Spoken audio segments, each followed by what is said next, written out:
he just put out a truth statement. If you haven't seen it yet, I encourage you to look at it. But I was just talking with the president and the Secretary of State and the Vice President, and it was a very good and productive call.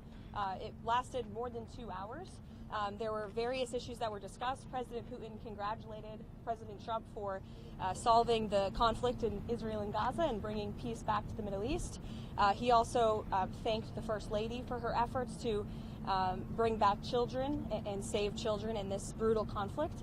And the president feels like great progress was made on this call. They also agreed to have a high-level senior staff meeting convened as early as next week, which will then be followed by a meeting very likely between President Trump and President Putin as well. They talked about Budapest as being a location for that. So as you all know, President Zelensky is coming to the White House tomorrow, so these discussions will continue. And frankly, I think the president deserves great credit. He literally just got off of a trip to the Middle East where historic peace and accomplishments, seeing the hostages return out of Gaza. These are major foreign policy accomplishments that so many people around the world thought could never be achieved. And so I think the president deserves a great deal of credit for doing that, coming home, dealing with so many domestic issues, and then again hopping on yet another call with President Putin and hosting President Zelensky again at the White House tomorrow to try to move the ball forward in peace and end this conflict in Russia and Ukraine. So that's where we are. Caroline, thank you. After their meeting in Alaska, the president was optimistic that he could get Zelensky and Putin together in a room. Does he still believe that he can get the two leaders together sometime soon? I think he thinks it's possible, and he would, of course, love to see that happen. But right now, there were discussions and plans are now being made for the Russian side and our folks, led by Secretary of State Marco Rubio, to meet, and then for President Putin and President Trump to perhaps meet again. But I don't think the president has closed the door on that at all. Caroline, you said in Hungary possibly when? Well, this call literally just happened, so we will provide you with more details as soon as we can, I promise. Caroline, did Vladimir Putin commit to sitting down with President Trump and President Zelensky? He committed to sitting down with President Trump, as President Trump's Truth Post put out for you. And what do you say what it would take for him to be willing to sit down with Zelensky finally as well? I don't want to get into that, but as I just said, the president and President Putin discussed meeting together in Budapest, and President Trump will talk about that opportunity with President Zelensky when he's here at the White House tomorrow. Does Trump believe any conditions have changed to make a second meeting with Putin better, more successful than the Alaska meeting? I think the president is always willing to take a chance at diplomacy, and this war, he has always said, is going to have to end at the negotiating table, and so he's, he never gives up, and he's willing to pursue it, and that's what you're hearing from the president today. Caroline, Nicholas Maduro. Caroline. I have a question on the cartel. So yesterday we learned that at least the fifth strike on a boat off of the Venezuelan coast took place. We know that the Trump administration has previously said that they are in armed conflict with the people that the administration is striking. Who are these people? And don't you think not only the people, the American people, but lawmakers deserve to know who they are? Narco terrorists who are trafficking drugs illegally to the United States of America. That's who we're in a conflict with. And the president's been very clear, and he's been very transparent about these strikes, releasing classified video, unclassifying that video, declassifying it rather for all of you to see, and to let the public and lawmakers know with each of these strikes. And there should be no surprise for this. The president campaigned on using every lever of power to go after the drug cartels who have been trafficking illicit poison into our country for far too long. And you heard the president speak about this yesterday. There was a question about why not just use the Coast Guard to grab these boats and grab the drugs on them. That's been going on for years and years, and the drug epidemic in this country has not gotten any better.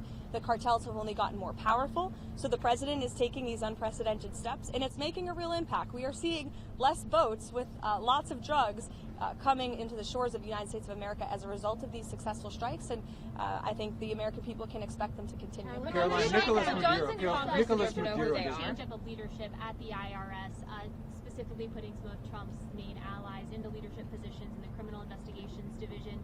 There's reports that George Santos is on the list to be investigated. Is there anybody else that you know of that is being looked at or being mentioned of being looked at? Not to my knowledge, no. You'll have to reach out to the Department of Treasury.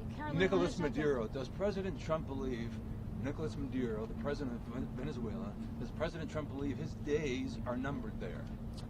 I think President Trump believes that Nicolas Maduro is an illegitimate president leading an illegitimate regime, that has been trafficking drugs to the United States of America for far too long, and we're not going to tolerate it. Right now, there's $50 million. Has President Trump set a new deadline on Hamas? I mean, yesterday he said, straightened out quickly. But, I mean, do we have an update on sort of what that means and what that new deadline could look like? I won't set a deadline for the president. It's only for him to do that. But what I can tell you is that Steve Witkoff and Jared Kushner, who deserve great credit for bringing this deal to a close, for getting the hostages out of Gaza in the first place, are actively working on this. They are continuing to discuss this with both sides to ensure that all of the bodies are found and returned. And, I was speaking with them about this yesterday. I know there's been a lot of reporting about the slower pace of bodies being returned to Israel. These bodies, unfortunately, are very deep underground, and so it's going to take some time and some special equipment to actually retrieve these bodies and bring them back to Israel. And the administration is fully committed to helping all sides get that done. It was part of the deal, and we're going to see it through. What about the shutdown? Does the White House have a response to the court case that prevented your shutdown rifts going through?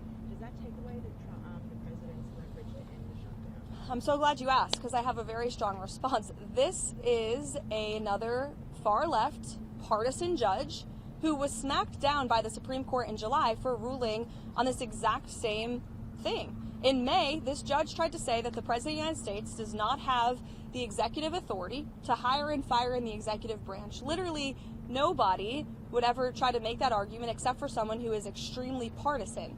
And of course, the Supreme Court rejected that ruling in July, and they said, no, the president does have the ability and the legal authority to fire people from the federal government. That is a responsibility of his job as the head of the executive branch.